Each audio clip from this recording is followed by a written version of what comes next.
C'est un sujet majeur de préoccupation pour les salariés, les conditions sociales. Et évidemment, notre ligne d'action, elle est très claire. Elle concerne la protection sanitaire, où on dit depuis le début de la crise, pas de protection, pas de production. Et elle concerne évidemment les conditions sociales.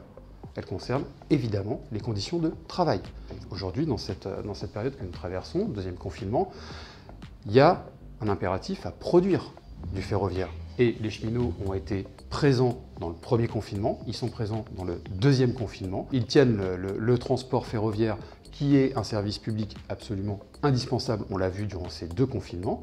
Donc les cheminots sont présents au rendez-vous, mais se pose la question effectivement de leur utilisation et notamment des congés. Et il peut y avoir la tentation à certains endroits, par certaines directions, de priver les cheminots de ce droit que sont leurs congés.